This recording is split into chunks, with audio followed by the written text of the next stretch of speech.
So, oh, yung stock talaga, yung bago talaga guys, pagbukas mo pa lang, marami ka nang maririnig dyan. Good day po guys. So sa araw na ito guys, naatasan po tayo na bumili o mag-order sa online ng radio. Yan. Or handset po. Dahil ito ay para po sa barangay security purposes. Ipamahagi at gamitin para sa peace and orders. Itong Baoping Triple S Walkie-Talkie Radio. Para sa panahon ng emergency or mga sakuna ay magamit ito as emergency contact device. Lalo na po sa gabi. Sa panahon ngayon, kailangan alert to dahil sa mga nakawan at iba pang mga hindi maganda. So guys, ito na siguro yun guys. Tumating na po ang ating parcel.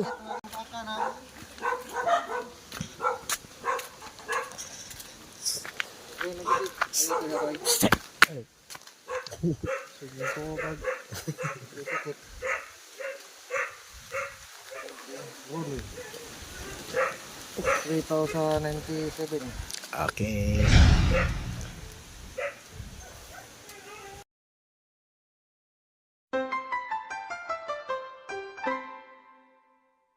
So guys, tumating na talaga yung na-order natin na radio, handheld radio. Galing po sa online guys, no? At yan, tumating na po at i-unbox na natin to.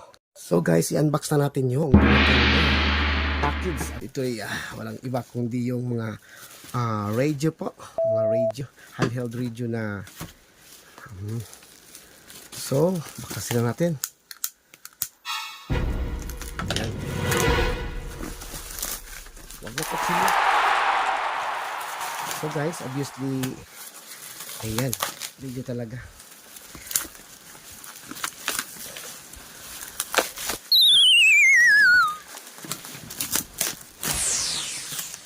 Ayan.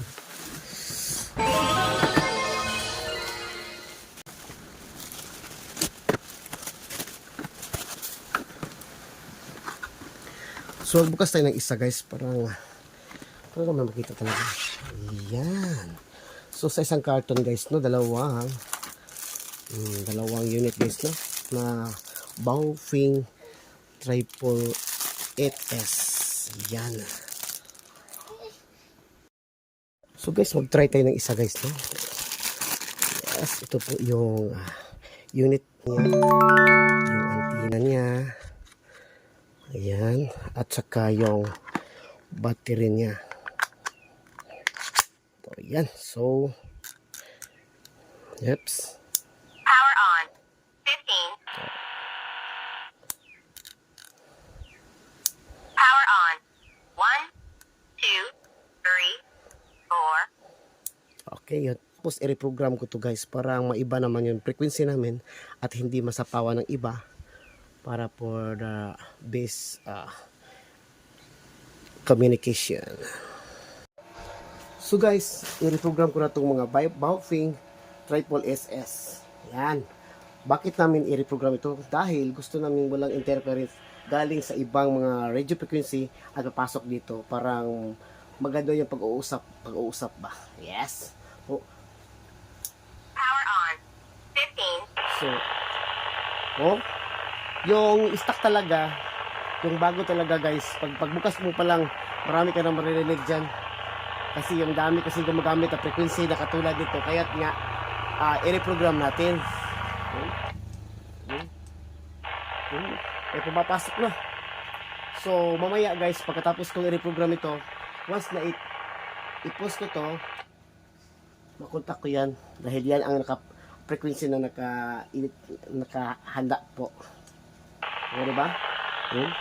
Kapansin mo, interference, maraming interference sa paligid ba? So, programmer natin. So, meron ako program cables dito guys, oh. Ang dami cables. Pasok ko dito. Ayan. Medyo nakaprint ito. Ayan. Po. Ayan. Tapos, bukas na computer. Okay.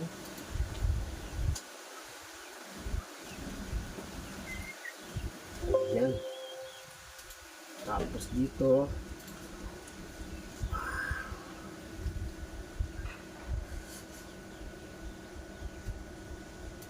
Open tayo ng yung natapos ko lang na-edit, yung na-program na-edit ko na ba, i-upload na lang. Ito yan, yung mga image na yan. Yan ipapasok ko dito para magkapariha sa mga radyo ng iba na nauna. So yan ang mga frequency na inhanda ko po para sa ganitong bagay. Para naman kung mag-usap kami saan naman sa 16 channel 1 to 16, mag-usap kami na walang interference o walang sasapaw kasi walang kaparihan na frequency. Yun. So, yan. Iuna natin ito. Tapos, i-upload na natin ang yan. Upload na natin yan. Kita mo? O, tapos na. Seconds lang. Tapos, papatayin natin. Hugutin natin saksakan. Tapos, i-try natin kung na-program na ba. Kung wala na bang masyadong interference. So, buksan natin. Power on. 15. Di ba? Napansin mo, wala nang ganun, wala nang sasapaw na ibang wala nang ibang sasapaw na frequency. So guys, try natin i-push itong PTT o push to talk kung makontak na ba itong nakahanda o itong naka-specific frequency na gusto kong palabasin. Yes. Wow, ganito yan. Check, sound check. O, di ba? Okay na. O, ito ang dahilan bakit tayo mag-reprogram ng radio. Okay, ready to use na to mga guys.